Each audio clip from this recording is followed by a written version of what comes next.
Buenas tardes. Muchas gracias por invitarme a este ciclo de coloquios sobre los carismas de las congregaciones religiosas y agradecimiento anticipado a los asistentes, dado que la modalidad de esta charla quizá no sea la más atrayente para su seguimiento. Por eso, gracias por su esfuerzo y por su dedicación. Me corresponde presentar el carisma agustiniano y más concretamente hacer también una referencia a una modalidad concreta de cómo se vive este carisma agustiniano, que es a través de la recolección, a través de la descalcez que surgió en el siglo XVI. Permítanme, antes de entrar a describir el carisma agustiniano, que haga una pequeña alusión general a cómo entiendo el carisma, porque me va a servir para luego presentar el carisma agustiniano. Sabemos que en el lenguaje común, el que solemos utilizar cuando hablamos de carisma, generalmente hacemos referencia al carisma como un don, sin darnos cuenta de que a lo mejor esta descripción más popular pueda llevar a cabo una tergiversación de lo que es en el fondo el carisma. Porque sin darnos cuenta, como les pongo en esta diapositiva, podemos incurrir en 4 peligros. Uno de ellos es el de cosificar el carisma, el de restringirlo a un efecto, a una realidad concreta, casi a materializarlo. El Papa Francisco sabemos que nos está hablando muchas veces del peligro que corre la vida religiosa de hacer arqueología. Pues a veces hablamos del carisma como si fuera algo del pasado, algo estático, algo ya cerrado y preestablecido y que no se puede cambiar. Sería el peligro del síndrome del museo. También podemos incurrir en el peligro de la unidireccionalidad, es decir, de pensar los carismas de las congregaciones religiosas, los carismas de fundación que se denominan, pues como una realidad que me es sobrevenida y en la que yo no tengo nada que ver, simplemente acogerlo. El carisma viene del fundador hacia mí y yo, sin embargo, no aporto nada a ese carisma. Sería el síndrome del Magister Dixit. También podemos caer en el riesgo de circunscribir el carisma o de equiparar el carisma a las obras que realiza una congregación religiosa. Comparamos el carisma, por tanto, con la funcionalidad que una orden religiosa puede desempeñar a lo largo de la historia, teniendo en cuenta que las obras que desempeña una congregación religiosa no agotan lo que es la misión de esa congregación religiosa. Este tercer peligro sería el síndrome de utilidad, de tal manera que si ya no nos sentimos útiles Pareciera, por tanto, que el carisma ya no tiene razón de ser. Y en cuarto lugar, también podemos caer en el peligro de asociar el carisma con un cierto sentido de originalidad, entendida como exclusividad. No, carisma es aquello que me identifica a mí sobre los demás, o de los demás, o frente a los demás. Sería el síndrome del artista contemporáneo. Frente a este lenguaje común, me gustaría detenerme brevemente en unas palabras que dirigió el Papa Pablo VI en la canonización de Santa María Soledad Torres Acosta, donde hablaba de cómo podemos entender un carisma. En aquella ocasión el Papa destacaba 3 rasgos que son los que les tengo puesta en negrita. Por una parte, el carisma señala un rasgo específico, es decir, denota algo de diferencia, pero ya veremos que no se trata de una diferencia por exclusión de los demás, sino una diferencia para complementar el ser-hacer de la Iglesia. En segundo lugar, ponía de manifiesto el Papa que el carisma tiene que ver también con la sensibilidad humana cristiana de los fundadores. Por consiguiente, el carisma no solamente hace referencia a algo que me es dado, sino que tenemos que situarlo en un contexto relacional y en un contexto de interacción entre el espíritu y la persona.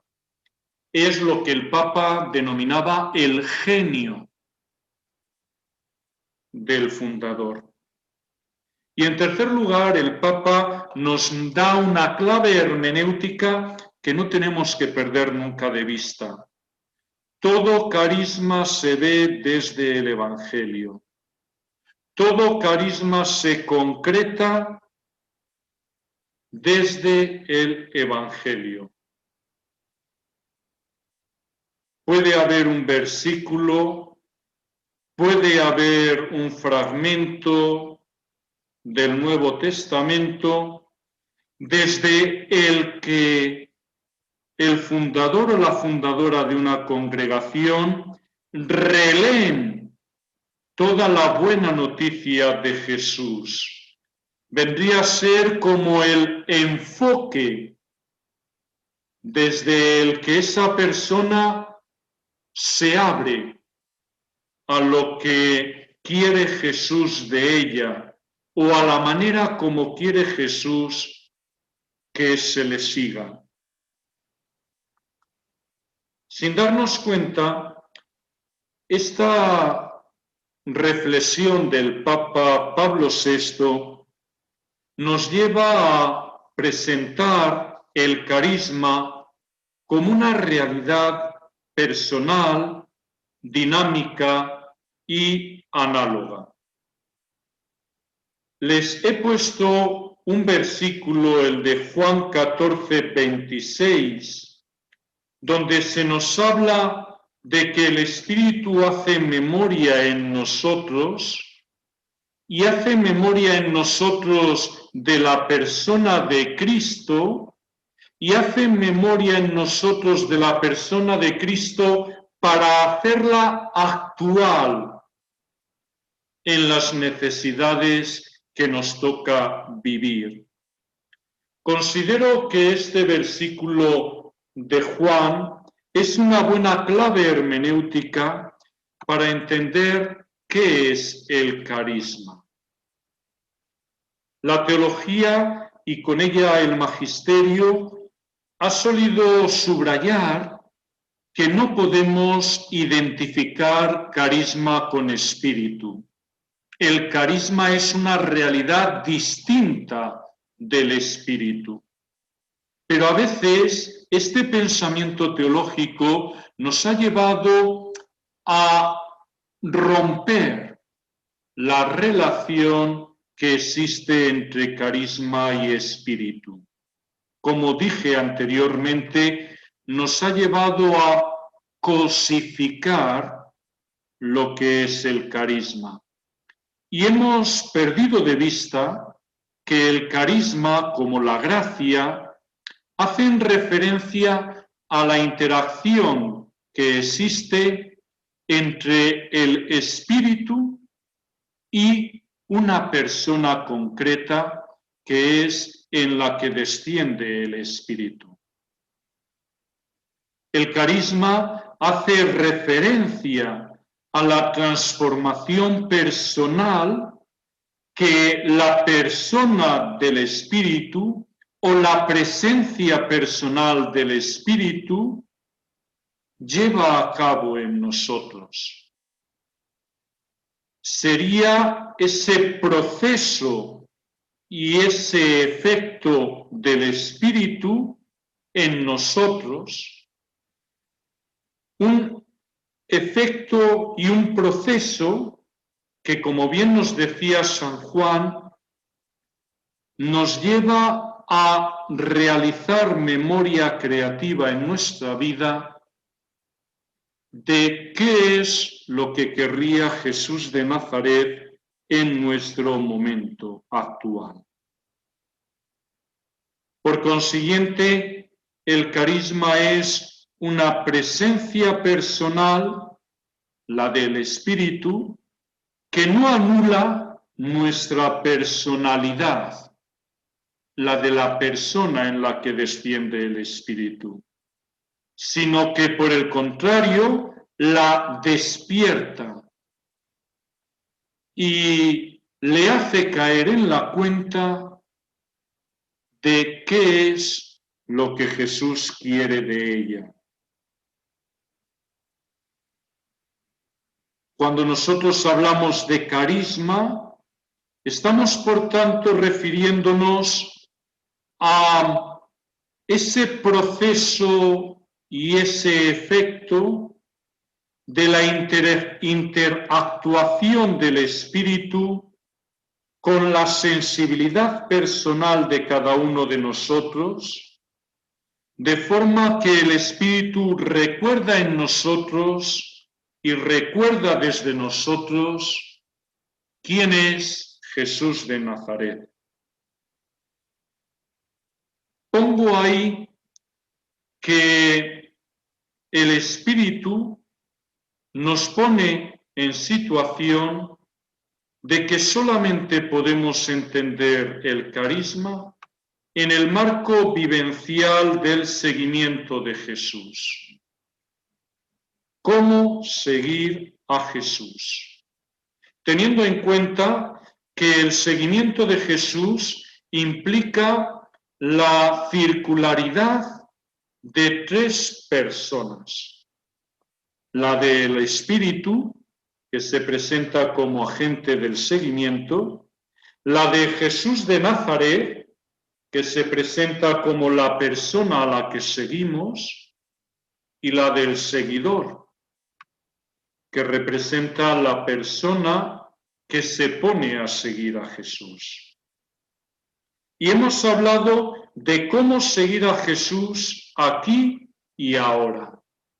Por consiguiente, todo carisma hace referencia también a la contextualidad, al marco geográfico y biográfico en el que se lleva a cabo la vivencia del seguimiento de Jesús. Dijimos anteriormente que a veces pensamos que el carisma es una realidad arqueológica, una pieza de museo, algo que ya está prefijado. Y nos damos cuenta de que los carismas también tienen sus biografías, tienen sus modulaciones a lo largo de la historia, porque ser fieles al Espíritu nos lleva a querer concretar en cada espacio y en cada tiempo ese seguimiento de Jesús conforme a la sensibilidad de determinado fundador. Los carismas son los mismos a lo largo del tiempo, pero no son lo mismo, como nos ocurre con las personas, que somos capaces de identificarnos, aunque seamos conscientes de que cuando teníamos 5 años y cuando tenemos 60 años, no somos la persona que tenemos las mismas cualidades ni que hemos desarrollado las mismas posibilidades. Y en cuarto lugar les pongo ahí que a la hora de hablar del carisma tenemos que tener en cuenta también el marco eclesial. Porque lo propio del carisma, como dije, no es la exclusividad, sino la significatividad. Ser significativo para la Iglesia y para el mundo.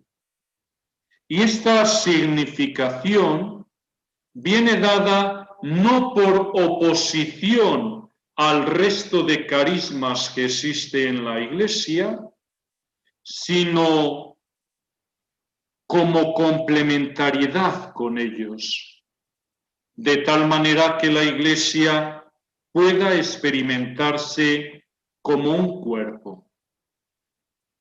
De hecho, somos conscientes que en la vida religiosa hemos vivido unos carismas de otros. Agustín de Hipona, por ejemplo, nos habla de San Antonio Abad y nos deja ver cómo esa forma eremítica de vivir la vida monástica influyó en su vida. Y también sabemos que durante esos meses, casi un año, que tuvo que estar Agustín parado en Roma antes de volver o de regresar de nuevo a África, pues aprovechó ese tiempo para visitar formas cenobíticas de la zona. Por tanto, Agustín bebe de otros carismas monásticos. Sabemos también, por ejemplo, que la regla del Magíster y la regla de San Benito conocen la regla de San Agustín y en cierta medida la desarrollan.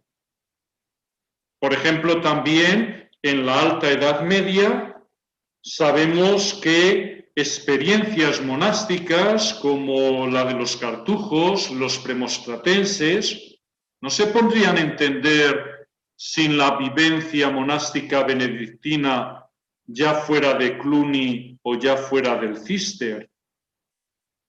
Y somos conscientes también de que, por ejemplo, en el Renacimiento español, en las reformas del siglo XVI, rara era la reforma de una orden religiosa que no bebía de esa fuerte impronta con la que un San Juan de la Cruz, una Santa Teresa de Jesús, caracterizaron la reforma carmelitana. De hecho, por ejemplo, los trinitarios descalzos, sus constituciones, bebieron mucho de las constituciones de los carmelitas descalzos. Y los agustinos recoletos, por influjo de Fray Luis de León, también bebieron de la espiritualidad carmelitana, porque Fray Luis de León, en los últimos años de su vida, se dedicó a publicar las obras de Santa Teresa y se dedicó a defender la persona de Santa Teresa ante aquellos que la ponían en entredicho una vez ella ya fallecida.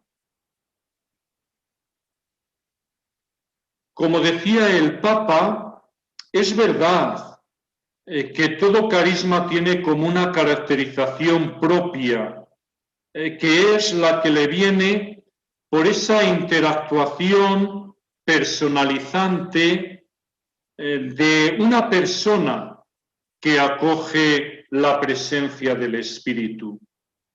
Y claro, cada persona nosotros decimos que es única e irrepetible. Pero esta caracterización propia nunca debemos verla aislada del contexto eclesial. Es una interacción personalizante, como nos decía San Pablo, para el bien común y que está guiada por la caridad. Por tanto, es para ser o para sumar con los demás. Y lo mismo que hemos hablado de esta interacción entre espíritu y persona del fundador, tenemos también que hacer referencia a la circularidad que existe entre el carisma del fundador y el carisma personal de cada uno de nosotros. Sobre todos nosotros está actuando también el Espíritu. Y todos nosotros también tenemos nuestra propia sensibilidad, única e irrepetible. Y nosotros estamos a través del Espíritu personalizando el seguimiento de Jesús. Cuando una persona decide entrar a una congregación religiosa, sus carismas, las virtudes que el Espíritu ha ido desarrollando en esa persona no desaparecen, sino que entran también en la vivencia de ese carisma. De esta manera, si yo entro a vivir, por ejemplo, el carisma agustiniano, lo hago porque considero que ese carisma me perfecciona, que ese carisma para mí me ayuda a vivir mejor el seguimiento de Jesús, como a otro le ayuda mejor el carisma jesuítico, a otro el carisma carmelitano y a otro le ayuda a vivir mejor el seguimiento de Jesús, casarse o vivir de una determinada vida que es a la que le mueve el Espíritu. Entonces, el carisma del fundador, el carisma de la congregación, a mí me enriquece. Por eso yo decido entrar a esa orden. Pero tengo que ser también consciente de que si yo entro a esa orden es porque yo también tengo que enriquecer con mis carismas personales ese carisma del fundador. Y es precisamente en esta circularidad entre la personalización del carisma del fundador y el enriquecimiento por parte de mi carisma, del carisma del fundador, donde se da esa creatividad, esa fidelidad creativa a la que se refiere el magisterio de la Iglesia, que hace que aquí y ahora el carisma agustiniano siga estando vivo y siga siendo fiel al Espíritu, sin quedarse anclado en el pasado. Les he puesto ahí un número de mutuas relaciones porque presenta perfectamente esta interacción, carisma del fundador, carisma personal de aquellos que integran ese carisma del fundador. Es más, dice el Papa Pablo VI que no existiría un carisma de fundación sin los carismas personales de aquellos que asienten, que viven, que custodian, que profundizan, que desarrollan a lo largo de la historia dicho carisma. Muy bien, con este marco es con el que yo quisiera describirles cuál creo que es el carisma agustiniano. Para ello voy a partir de lo que dice el número 6 de las Constituciones de los Agustinos Recoletos. Acudo a las Constituciones porque en la teología de la vida religiosa se habla de ellas como el carisma expresado, es decir, como la concreción en cada época de la historia de la vivencia del carisma del fundador. En ese número 6, tal como les tengo puesto en negrita, digamos que serían 3 los rasgos que caracterizan el carisma agustiniano. Por una parte estaría la contemplación, la oración, el amor a Dios. Por otra parte estaría la convivencia comunitaria de hermanos, la vida comunitaria, la vida fraterna en común. Y finalmente estaría la eclesialidad o el apostolado, el intentar atraer a todos hacia Dios. Les he puesto al lado de este texto otro fragmento tomado del plan pastoral de los agustinos, donde se nos habla del tríptico esencial de la vida agustiniana, pero que en el fondo es el tríptico esencial de toda vivencia de una congregación religiosa.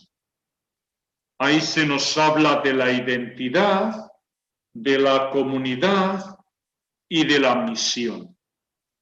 Por tanto, se podría decir que este fragmento de las Constituciones es sumamente genérico, porque esa descripción del carisma agustiniano no deja de ser la descripción de lo que implica toda vivencia en una congregación religiosa.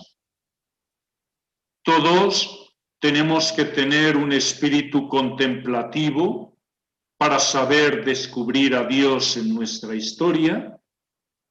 Casi todas las congregaciones religiosas actualmente viven una experiencia de comunidad. El tema está en cómo se conciba esa experiencia comunitaria o hasta qué punto la comunidad o de qué manera la comunidad es, como dice el texto, lugar teológico donde experimentar a Dios. Y finalmente, la misión. Toda congregación religiosa sabe que tiene como finalidad cumplir una misión dentro de la Iglesia. Y podríamos decir todavía más. No solamente esta descripción del carisma agustiniano no deja de ser la descripción de la forma o de la espiritualidad de toda congregación religiosa, sino que incluso nos presenta las tres constantes que son propias de todo cristiano. Les dije en esa presentación que me parecía importante que generalmente los fundadores de órdenes religiosas leen todo el mensaje de Cristo, a lo mejor desde un determinado enfoque, que es la vivencia de un determinado texto del Evangelio o del Nuevo Testamento. Si realmente el carisma agustiniano fuera ese tal como lo describen las constituciones de los agustinos recoletos, podríamos decir que no habría lugar a dudas de que el texto desde el que San Agustín enfoca el seguimiento de Jesús es Marcos 3, 14, 15, donde se nos dice que Jesús subió al monte para orar. Ahí estaría ese toque de búsqueda de la verdad y de interioridad que tanto destacamos la familia agustiniana,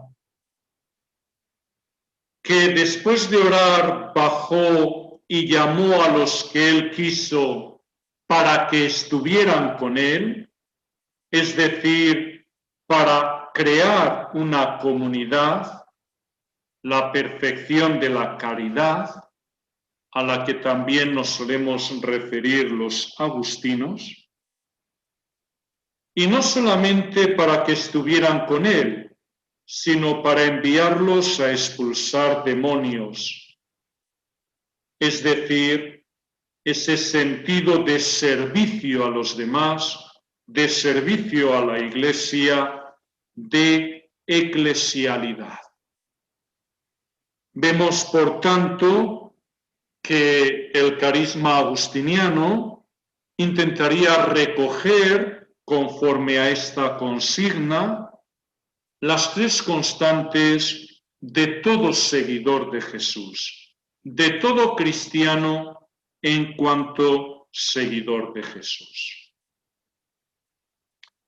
Claro, esto a mí me lleva a plantearme la cuestión de que hay determinados carismas, sobre todo aquellos carismas que hacen más referencia al ser de la Iglesia, es decir, aquellos carismas que brotan sobre todo en circunstancias en las que quizá no está todo tan perfilado porque no estamos en una sociedad tan diferenciada como puede ser la nuestra, y en la que aquellos que optaban por la vida religiosa, por la vida monástica, lo que querían era seguir a Jesús, ser otros seguidores de Jesús de una manera distinta. Y esto a mí me lleva también a plantearme que ciertamente, si lo vemos con ojos objetivos, tenemos muchas dificultades a la hora de concretar cuál es el carisma agustiniano. Porque tenemos que tener en cuenta que San Agustín tuvo una vivencia sumamente rica, que escribió mucho y tiene un pensamiento muy denso, que utilizó casi toda la escritura, porque de hecho pidió, antes de que lo ordenaran sacerdote, que le dejaran un tiempo para empaparse de las escrituras. Y sabemos que muchísimas de sus obras son comentarios a libros de la escritura o sermones que son comentarios a fragmentos o a perícopas de la escritura. Además, sabemos que San Agustín evolucionó mucho existencialmente. De hecho, hay un libro que escribió, que son las retractaciones, en las que, releyendo sus obras, pues el propio Agustín se corrige, porque después de X años su pensamiento ha evolucionado. Aquí hago un paréntesis. Muchas veces pensamos en San Agustín como un grandísimo teólogo, como un teólogo, digamos, de gabinete, que se sienta y redacta una teoría teológica, y que esa teoría teológica pues es especulativa y no tiene que ver nada con la vida. Cuando en el fondo San Agustín es un teólogo tremendamente existencial. San Agustín escribe, San Agustín lleva a cabo sus sermones, escribe sus cartas, cuestionado por acontecimientos que ocurren, y ahí tenemos, por ejemplo, La Ciudad de Dios, una grandísima enciclopedia cristiana de la época, pero que surge en un determinado contexto y con una determinada finalidad. Ante el hecho de sentir que el Imperio Romano se hunde, hay que dar esperanza a los cristianos. Y si queremos, pues podemos fijarnos en todas las demás obras y nos damos cuenta de que él va haciendo teología conforme la gente le va planteando cuestiones o conforme situaciones suscitan riesgos para aquella comunidad de la que él era pastor. Bien, ¿dónde podemos nosotros, en qué fórmula podemos nosotros circunscribir toda esta riqueza existencial y doctrinal, toda esta riqueza espiritual? Es dificilísimo decir, no, lo propio de Agustín es esto, lo propio de Agustín es esto. No, Agustín va respondiendo y va dándonos la riqueza de su vivencia por doquier. Es verdad que hay como tres grandes ejes. Uno de ellos es la centralidad de Cristo en su vida, porque como buen convertido tiene mucha experiencia de ese Jesús que le ha salido al encuentro como buen samaritano, o de ese Padre misericordioso que le ha salido al encuentro, que es el que está en el trasfondo, por ejemplo, de su libro de las Confesiones. Por eso San Agustín presenta a Cristo como médico, presenta a Cristo como verdad, presenta a Cristo como humilde, presenta a Cristo como camino, presenta a Cristo como meta. Desde luego no se podría entender el pensamiento de San Agustín sin esta centralidad de Cristo, y no se podría entender su vida sin esta centralidad que tiene Cristo en su vida. También podemos decir el primado del amor. De hecho, les he puesto ahí un genial cuadro en el que nos presenta a un San Agustín escritor, pero también a un San Agustín amante. A los agustinos se nos suele representar con el corazón y con el libro, ciencia y caridad. San Agustín era un amante, tenía experiencia de un Dios que era amor, y si algo lo caracteriza es esa pasión que le pone a todo lo que hace, porque no solamente está movido por la racionalidad intelectual, sino porque también está movido por la racionalidad cordial. Y si a lo mejor nos preguntaran qué frase conocemos nosotros de San Agustín, pues una de las más sonadas es la de ama y haz lo que quieras. Y el tercer eje, que no lo he puesto ahí, porque quizá no tiene estas raíces bíblicas como estos dos, es su amor a la Iglesia. San Agustín descubre en la Iglesia a esa madre que lo acoge después de haber estado descarrilado por los caminos de la vida. Y entonces él siempre se sintió deudor de esa Iglesia concretada en las personas concretas, en su madre, en Ambrosio, en Simpliciano, en todos aquellos que lo acompañaron en su proceso de conversión. Y desde luego San Agustín siempre quiso a la Iglesia y siempre quiso lo mejor para la Iglesia. Bien, un problema objetivo, la riqueza vivencial y doctrinal de San Agustín. Un segundo motivo, pues que hay una gran riqueza también fundadora en San Agustín. San Agustín no fundó una orden como nosotros las entendemos hoy en día, una orden que ya estuviera finalizada. No, San Agustín fue fundando monasterios, dependiendo de dónde le tocaba vivir. Y de hecho, él escribe su regla porque conforme va fundando monasterios, sabe que le tiene que dejar algo a aquellos monasterios en los que él ya no va a poder vivir.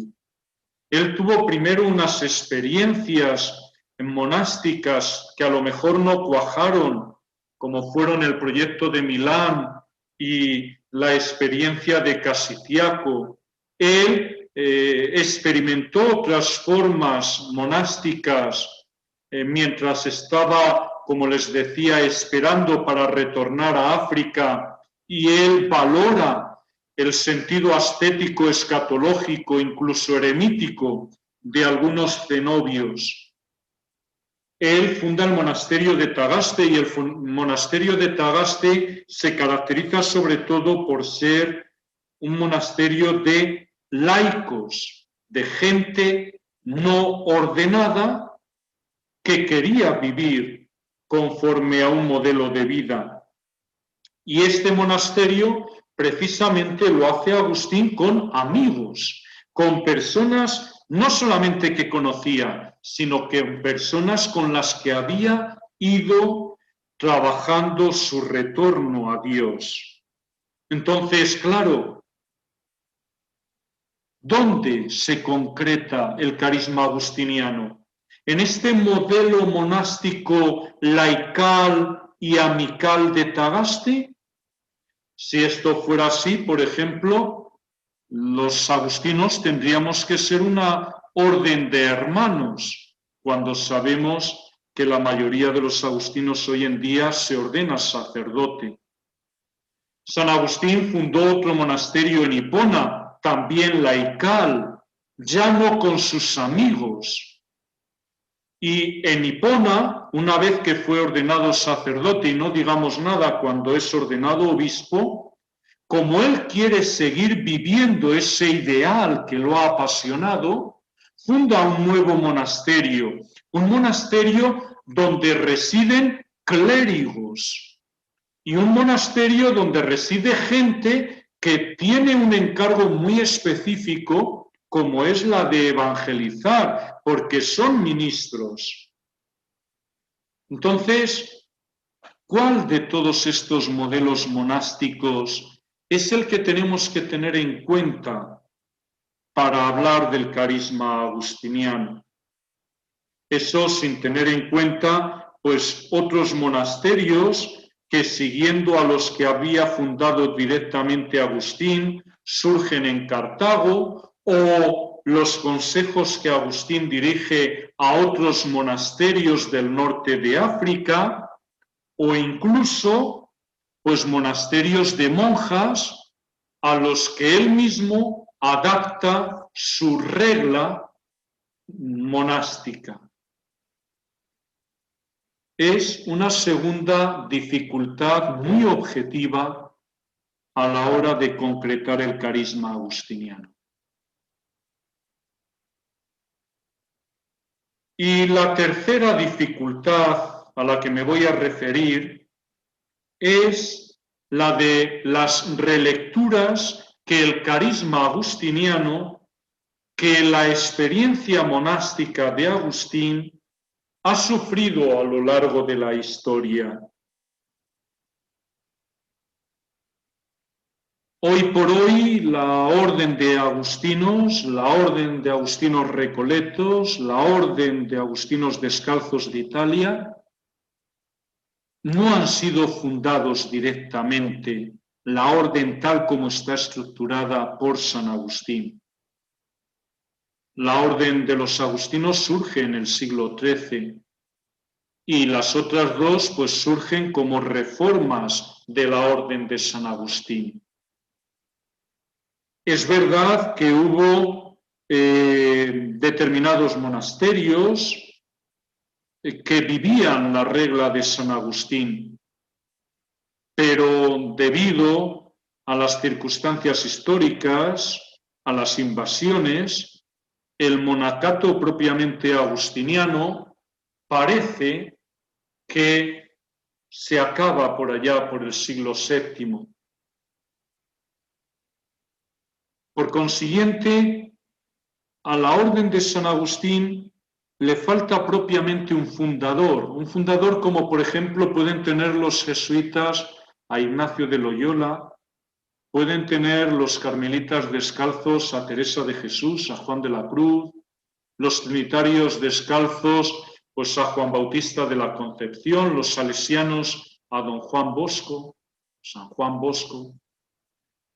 No, los agustinos surgimos como una reunión de determinados eremitas que vivían en determinados cenobios a los que la Iglesia les pide que vivan según la regla de San Agustín.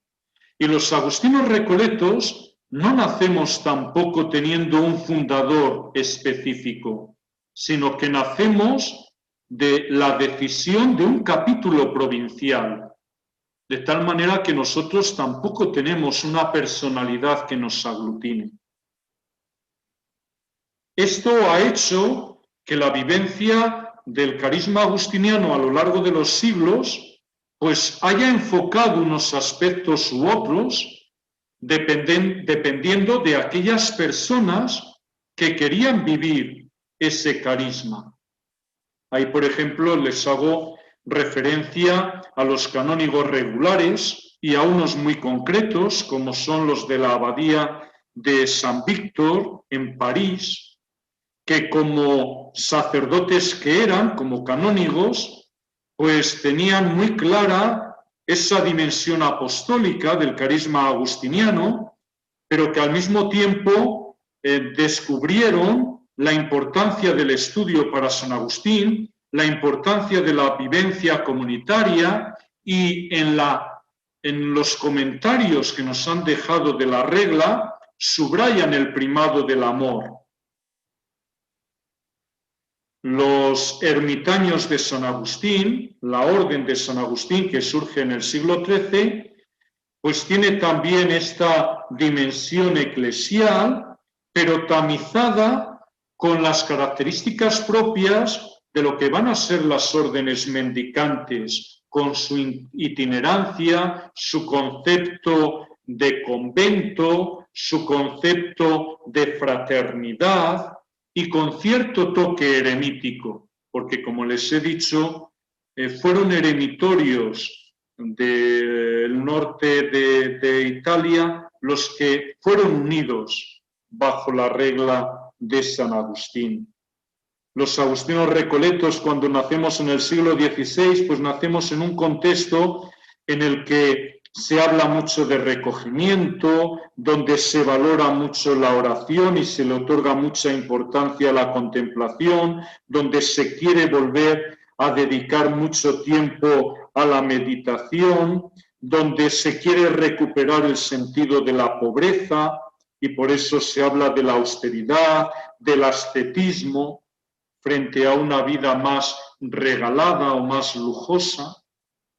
Pues claro, el carisma agustiniano se impregna de estas vivencias espirituales propias de la época. Y, por ejemplo, las congregaciones de agustinas misioneras, de misioneras agustinas recoletas, que nacen en los siglos XIX y XX, pues nacen en contextos donde la necesidad social es acuciante, especialmente el tema de la educación, el tema de atender a niños huérfanos, el tema de la sanidad y en contextos netamente misioneros.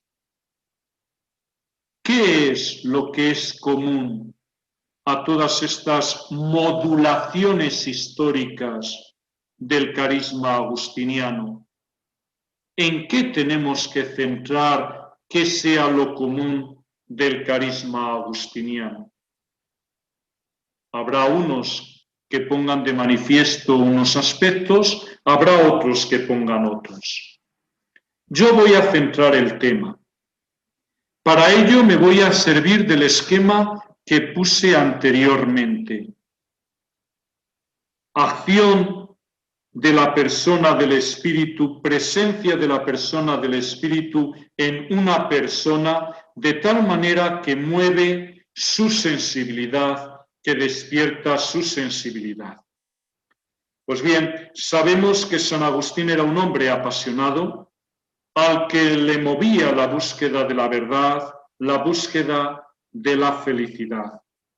Pero esta búsqueda había hecho que San Agustín se rompiera, se dividiera, viviera desperdigado, viviera desparramado, viviera en la superficialidad. Además, esto iba acompañado de una sociedad en la que el sentido de pertenencia social era muy escaso. En el Bajo Imperio Romano se da una desestructuración del Imperio Romano. Se vive el fenómeno de la ruralización, es decir, donde la gente rica se va de la gran ciudad de Roma porque es muy insegura, se aparta de los problemas del imperio y quieren vivir aislados.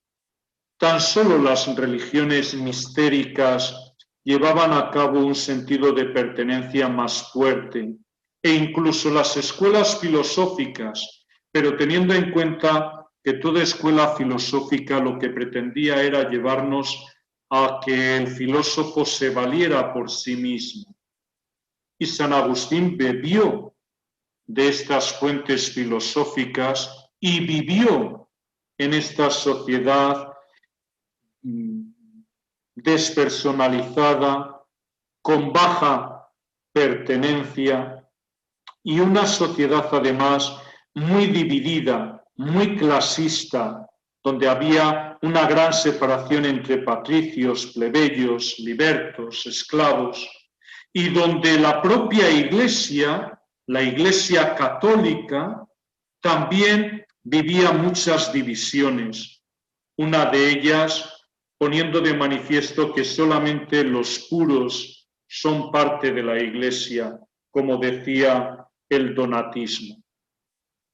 Es en esta sensibilidad y desde esta sensibilidad desde la que Agustín siente la llamada de Jesús, desde la que Agustín personifica la llamada de Jesús.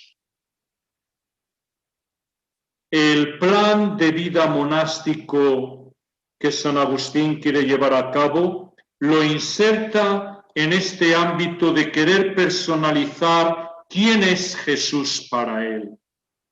Lo inserta, por tanto, en clave de seguimiento. ¿Quién soy yo para ti, Señor? ¿Quién eres tú para mí?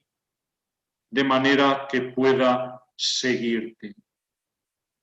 Y es ahí donde San Agustín descubre desde su sensibilidad, porque el Espíritu Santo lo está despertando, es ahí donde San Agustín concibe que a Jesús se le sigue en comunidad, que la comunidad monástica que él funde deba ser como ese laboratorio de experimentación en el que se ponga de manifiesto para la Iglesia dividida de su época en qué consistió el seguimiento de Jesús en los orígenes de la primitiva Iglesia. En una Iglesia dividida y desintegrada, la comunidad monástica agustiniana tiene que recordarle el sentido de unidad, el sentido de unanimidad y concordia. Por eso, el texto que mueve a San Agustín no es un texto que nos hable sobre contemplación, comunidad y apostolado. Es un texto que habla específicamente sobre la vida fraterna, sobre la cordialidad. Es el texto de Hechos 4:32. Podía haber tomado cualquier otro texto, pero el que lo mueve es este. Y es este texto el que tiene en la mente cuando funda el primer monasterio en Tagaste. Y cuando 10 años más tarde, después de fundar el de Hipona y fundar el segundo de Hipona, porque él ya es obispo, al escribir la regla, lo pone también como inicio de la misma regla. Y cuando ya al final de sus días, tras una dilatada experiencia religiosa, de vida religiosa, él vuelve a recordarnos que lo que le ha movido siempre en la vida ha sido este texto de Hechos 4:32 y siguientes. Yo les invitaría a que leyeran la carta 355, donde ese Agustín, obispo, monje, anciano, pide perdón a la comunidad fiel de Hipona porque uno de sus clérigos ha dejado testamento, violando, por tanto, ese principio que debía regir la forma de vida del monasterio. Le pide al diácono que lea Hechos 4:32 y siguiente.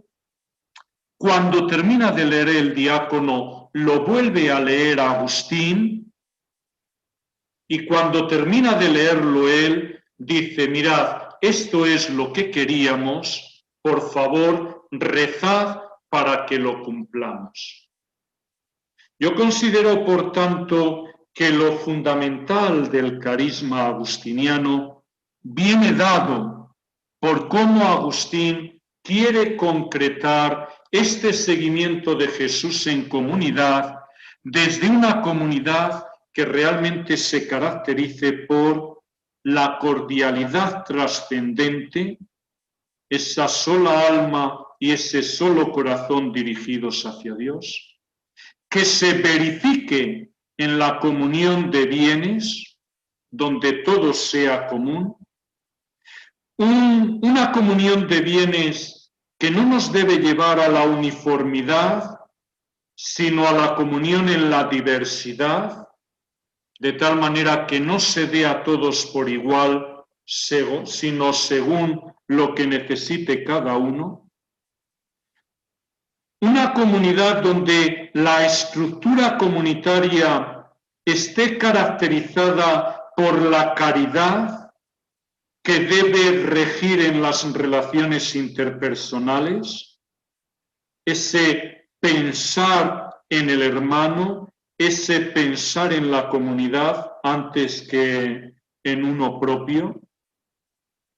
En este sentido, yo considero que el texto de 1 Corintios 13, que está reflejado en ese tercer párrafo y que está tomado casi de la mitad de la regla, considero que es muy importante. Y finalmente, ese vivir en comunidad con un sentido fuerte de pertenencia, de tal manera que seamos capaces de descubrir en el hermano que debe ser nuestro amigo, a Dios, a ese Dios que es amante, que es amor, que es amado. Serían estas, por tanto, considero yo, las 4 grandes constantes del carisma agustiniano. Estas 4 constantes son también las que quiere vivir la recolección agustiniana. En el siglo XVI, en el que la vida religiosa y más concretamente la agustiniana había decaído y se había dejado llevar por el pecunio y por las riquezas, de tal manera que los religiosos pensaban más en lo propio que en lo común, los agustinos del capítulo de Toledo quieren recuperar una mayor austeridad, es decir, subrayar el desprendimiento, subrayar el valor de la caridad que pedía San Agustín y que se verifica en la comunión de bienes. Y en un momento en el que en la vida religiosa se han vuelto a estratificar los distintos integrantes de la vida comunitaria, porque sabemos que entraban hijos de nobles o incluso que gente que a través de sus estudios adquiría privilegios en la vida religiosa, pues el capítulo de Toledo pide vivir de una manera más estricta, es decir, subrayando el valor del recogimiento, de la humildad, para combatir los privilegios, la soberbia, las clases sociales. Es precisamente desde ahí, desde donde queremos responder a los retos de nuestro tiempo.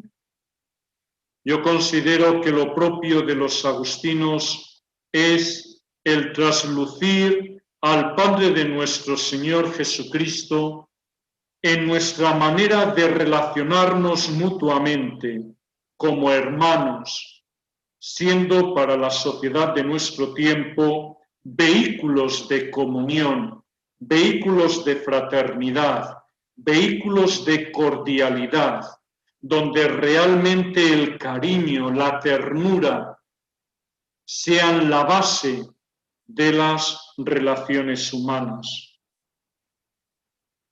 En el modo también de relacionarnos con Dios, de tal manera que seamos comunidades orantes, comunidades que sean capaces de contemplar a Dios en las vicisitudes de la historia. Y que seamos también comunidades proféticas y mesiánicas. Subrayo lo de comunidades.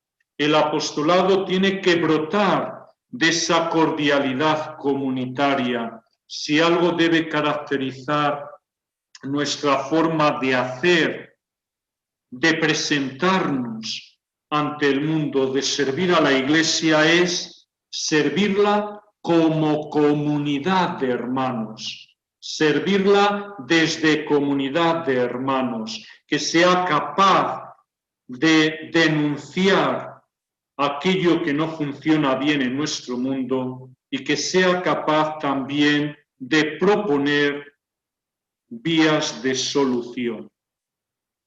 Y es desde esta vivencia, desde donde se puede entender cómo los agustinos intentamos plasmar el carisma agustiniano en las distintas obras hacia las que hemos ido orientando nuestro hacer la misión de la Iglesia.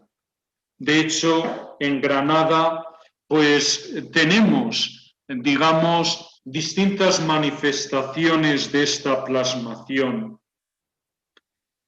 Nos movemos en centros de espiritualidad, como tienen ustedes en Hospitalicos, ahí en la calle Elvira, o como por ejemplo también tenemos en el monasterio de San Millán de la Cogolla, en La Rioja.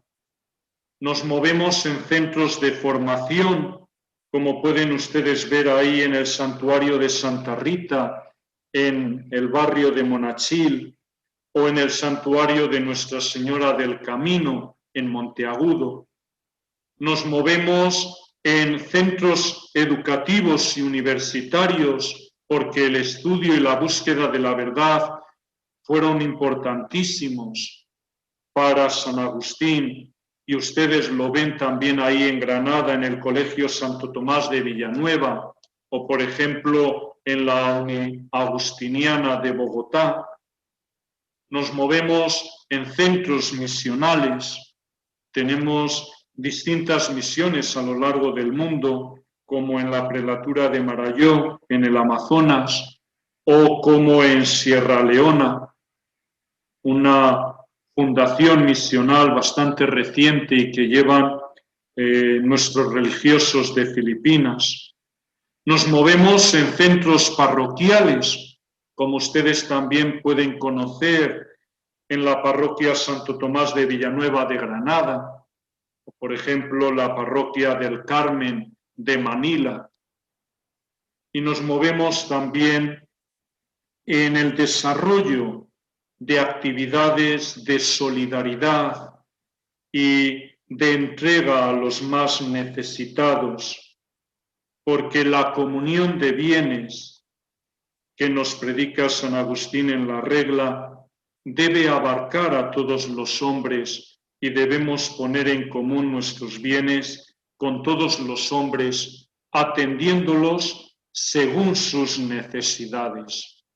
En este sentido, pues recientemente la Orden de Agustinos Recoletos, de todas las ONGs que teníamos, hemos llevado a cabo una red de solidaridad y de voluntariado que es la de Arcores, a través de la cual queremos desarrollar pues toda esa oferta de trabajo social luchando por un mundo mejor, atendiendo a las necesidades de los hombres y también integrándonos en el trabajo con otras congregaciones religiosas, porque al menos los agustinos recoletos no somos muchos en el mundo y sabemos que no tenemos tanta fuerza para hacer muchas cosas por nosotros mismos.